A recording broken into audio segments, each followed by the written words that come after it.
வணக்கம். பருத்தி செடி பற்றி இந்த பகுதியில் என்னோடய தோட்டத்தில் இந்த பகுதியில் பருத்தி செடியை பற்றி முழு பதிவு வந்து நம்ம பார்க்க போகிறோம். இதில் இன்று மலர்ந்த பூ வந்து இந்த மாதிரி மஞ்சள் கலர்லேயும், நேற்று மலர்ந்த பூ வந்து இந்த மாதிரி ரோஸ் கலர்லேயும், முந்தானத்து மலர்ந்தது வந்து காஃபி கலரில் இந்த மாதிரி காஃபி கலர்லேயும் இருக்கும். அதற்கு அடுத்து வந்து இந்த மாதிரி பூ வந்து உதிர்ந்து கீழே விழுந்துடும். இதுதான் பருத்தி செடியோட. அதுக்கடுத்து வந்து பருத்தி பிஞ்சுகள் வந்து அந்த பூவுக்கு கீழேயே பருத்தி பிஞ்சு வந்து இந்த மாதிரி வந்துடும். இந்த மாதிரி வந்து பருத்தி பிஞ்சு வந்துடும், சிறுசாக அப்படியே வந்துடும்.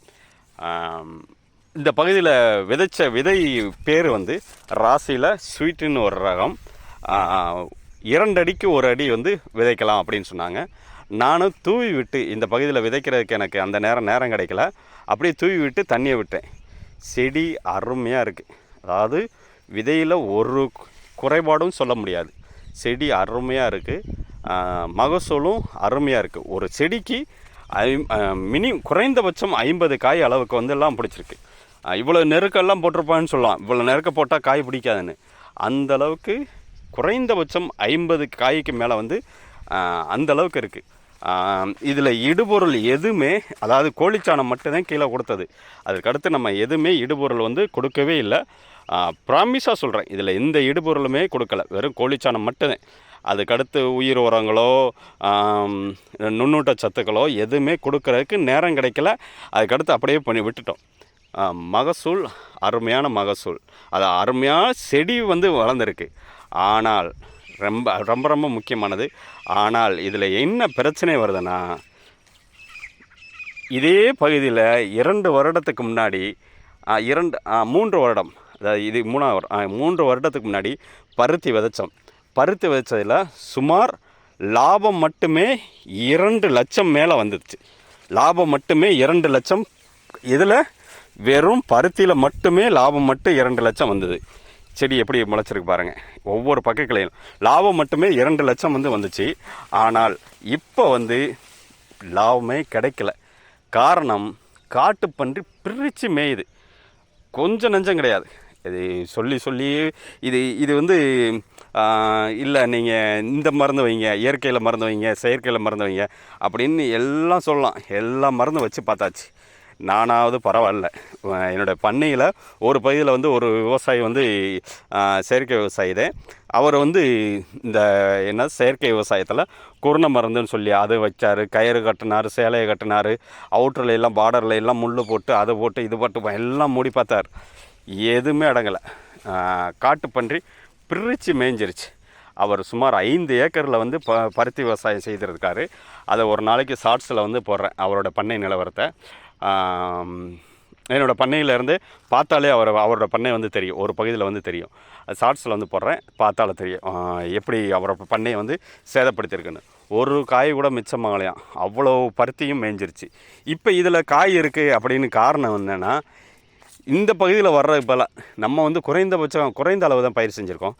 இந்த பக்கம் வர்றது போல் அவரோட பண்ணையில் 5 ஏக்கரில் போட்டிருக்க காயை மேய்கிறதுக்கு தான் போயிருக்கு. அவர் நாட்டு பருத்தி விவசாயம் பண்ணியிருந்தார். செடி வந்து அந்தளவுக்கு வளர்ந்துருக்காது, நம்ம செடி அளவுக்கு வந்து செடி வந்து வளர்ந்துருக்காது. காயில் வந்து சிறுசாக இருக்கும். நம்ம காய் வந்து கொஞ்சம் பெருசு ஹைப்ரிட்னால். இயற்கையில் இது காட்டுப்பன்றியை விரட்டுறதுக்கு இந்த டப்பாவில் ஒரு ஆயில் கொடுப்பாங்க, ஒரு எண்ணெய், அதை வாங்கி வச்சா சரியாகும். அதெல்லாம் ஒன்றும் இல்லை, நாட்டு நாய் வச்சா சரியாகும் அப்படின்னு சிலர் ஆலோசனை சொல்லலாம். நாட்டு நாயவே ஒரு தடவை கடிச்சு போட்டிருக்கேன். என்னோடய பண்ணையிலேயே 2 வருடம் முன்னாடி கடிச்சு போட்டிருக்கேன். நானும் அதுக்கு ஆலோசனை பண்ணி தான் நான் நாட்டு நாய்க்கு எல்லாம் விசாரித்தது.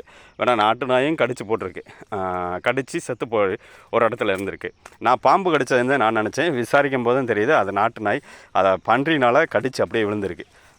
இந்த மாதிரி இந்த பகுதியில் வந்து தண்ணீர் ஏறாத இடம், அதையும் சொல்லிடுறேன். இந்த பகுதி மேட்டுப்பாங்கான தண்ணீர் ஏறாத இடம்.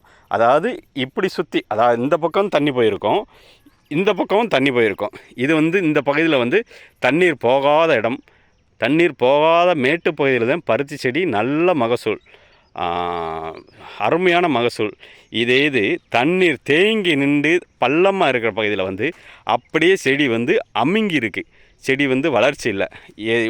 இதை நினச்சா இந்த ஞாபகம் வரும் நமக்கு. பெரும்பாலும் மிளகாய் செடி ஞாபகம் தான் வரும்.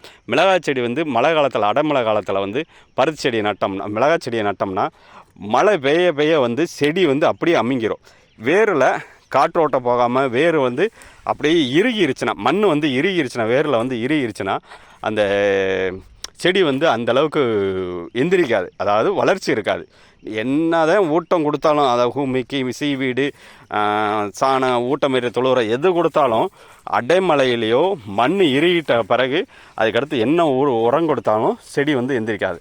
அதே நிலமை தான் இது. தண்ணீர் ஏறாத இடத்துல அந்தளவுக்கு நல்ல மகசூல், அதாவது என்னோடய நெஞ்சு அளவுக்கு வந்து இந்த பகுதியில் வந்து இருக்குது. இது தண்ணீர் ஓடுன இடத்துல, அதாவது பள்ளமான பகுதியில் வந்து செடி வந்து அந்தளவுக்கு வளர்ச்சி இல்லை. இது வந்து நமக்கு மிளகாய் செடி வைக்கும்போது வந்து நமக்கு இந்த இந்த இந்த இந்த ஏரியா பற்றி தெரிஞ்சுக்கலாம். அடுத்த வருஷம், இந்த வருஷம் வந்து இந்த இடத்துல பயிர் செய்ய முடியாது, அடுத்த வருஷம் மிளகாய் செடி வைக்கிறதுக்கு வாய்ப்பில்லை. மண்ணை பற்றி இந்த பகுதியில் வந்து தெரிஞ்சுக்கிட்டாச்சு. இது ஒன்று. வாய்க்கால் வழி ஏன் பாரு கட்டி வச்சா கூட இதெல்லாம் யோசித்து தான் பண்ணணும். மிளகாய் செடிக்கெல்லாம் வாய்ப்பே இல்லை. பன்னியை பிரிச்சிடும், மானை பிரித்து மேய்ஞ்சிரும், மானை கடிச்சிடும். இதெல்லாம் இன்றைய நிலவரம். இதில் மாற்று ஏற்பாடு என்ன பண்ணலாம் அப்படின்னு சிலர் சொல்லலாம், சிலர் கேட்கலாம். மாற்று ஏற்பாடு இந்த பகுதியில் வந்து காட்டுப்பன்றிகள் சாப்பிடாத பயிர் வகைகளில் தான் பயிர் செய்கிறது மிக சிறப்பு. காட்டுப்பன்றிகளோ மானுகளோ நான் கம்பி வேலி போட்டேன்னா, கம்பி வேலி போடுறதுக்கு இனி லட்சக்கணக்காகும். ஏற்கனவே 5 ஏக்கர் போட்டதுக்கே பெரிய 5.5-6 ஏக்கர் சுமார் கம்பி வேலி போட்டிருக்கோம். அதுக்கே ஒரு ஏக்கருக்கே 1 லட்சம் நெருக்கி வந்துடுது. இந்த மாதிரி வெளியே அதிகமாக வாங்கிற மாதிரி ஆயிரும். மரப்பயிரை வச்சுக்கிட்டு பிரண்டை மற்ற, அதாவது காட்டுப்பன்றிகள் சாப்பிடாத மான்கள் சாப்பிடாத பயிரை பார்த்து வைக்கிறத மிக சிறப்பாக இருக்கும். இல்லைன்னா நான் என்ன மகசூல் செஞ்சாலும் காட்டுப்பன்றிகளுக்கு தான் நல்ல வாழ்க்கை வந்து அமையும். இதை எள்ளு சீசனுக்கு ஏற்ற மாதிரி பயிர் செய்யலாம். எள்ளு வந்து ரொம்ப வலுவழுப்பு தன்மையானது. இலையோ அதனுடைய இலையை பட்டால் கூட ரொம்ப இதுவாக இருக்கும். அதனால் அது பயிர் செய்யலாம். அது கோடையில். அது மழை காலத்தில் பயிர் செஞ்சோம்னா தட்டி எடுக்க முடியாது. அதுலேயும் ஒவ்வொரு ரகம் ஒவ்வொரு மாதிரி. ஒரு சில ரகம் வந்து விதை வந்து வேகமாக உதுந்துடும். ஹைப்ரிட் எல்லாம் விதை வந்து அவ்வளோ சீக்கிரமாக ஒதுக்கல. அது வந்து மழை காலத்தில் ஹைப்ரிட் வந்து பயிர் செய்கிறது நல்லது. அதை பற்றி ஒரு ஷார்ட்ஸுக்குள்ளே போடுறேன். இப்போ இந்த பகுதியில் வந்து நம்ம குப்பையெல்லாம் கொட்டி வச்சுருப்போம். தோரை பயிர் செய்கிறாங்க. இந்த இதெல்லாம் குப்பையெல்லாம் கொட்டி வச்சுருக்கேன் பாருங்கள். மடுச்சனம் குப்பை இதெல்லாம் தோரை பயிர் செய்கிறதுக்காக பிளான் பண்ணியிருக்க இடம். உழுது போட்டாச்சு, சித்திரையில் உழுது போட்டாச்சு. இப்போ புல்லெல்லாம் முளைச்சிருச்சு. அதெல்லாம் நீ கட்டுப்படுத்தணும். இந்த செடியெல்லாம் பார்த்தா 50 காய்க்கு மேலே இருக்குது. பூக்களும் எவ்வளோ பூக்களாக இருக்குது. வேணால் மகசூல் கிடைக்குமா? இதெல்லாம் எவ்வளோ காய் இருக்குது, கிடைக்குமான்றது ஒரு கேள்விக்குரியது. நம்ம ஏற்கனவே ஒரு தடவை சொல்லியிருந்தோம், அரசியல் கட்சியில் எந்த நேரம் எந்த கூட்டணி சேரும், எந்த கூட்டணி வந்து வெற்றி பெறும் அப்படின்னு சொல்ல முடியாது. அதே மாதிரி தான் விவசாயம் வந்து இந்த இதிலேருந்து, அதாவது ஒரு செடி வச்சு மகசூல் கையில் எடுத்து கடைசியில் காசு பார்க்குறதுக்குள்ளேயும் பெரும்பாடாக போயிடும். இதெல்லாம் எப்படி காட்டுப்பன்றி மேய்ஞ்சிருக்கு பாரு. ஒரு காய் இல்லை, காய் அப்படி மேய்ஞ்சிருக்கு. பார்க்கலாம். இதே பகுதியில் 3 வருடத்துக்கு முன்னாடி 2 லட்சம் எடுத்தேன் லாபம் மட்டுமே. இப்போ அதே பகுதியில் என்னால் எடுக்க முடியல.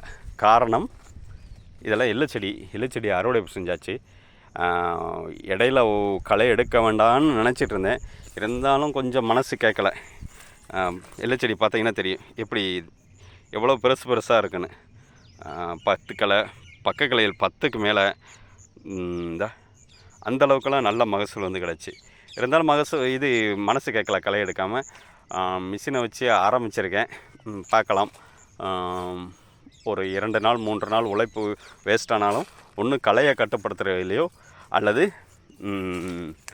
பருத்தி செடி மீதம் இருக்க பருத்தி செடியாவது வளருமா அப்படின்னு கொஞ்சம் பார்க்கலாம்னு இருக்கேன்.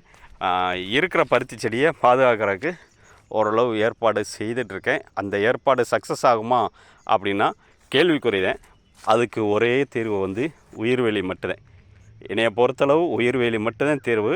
அதுவும் உயிர்வேலி என்னோடய பண்ணையை சுற்றி முழுவதும் வச்சு வளர்ந்து வர்றதுக்கு சுமார் 2 வருடம் தாராளமாயிரும். நம்ம உயரத்துக்கு மேலே செடி வளர்ந்து வர்றதுக்கு.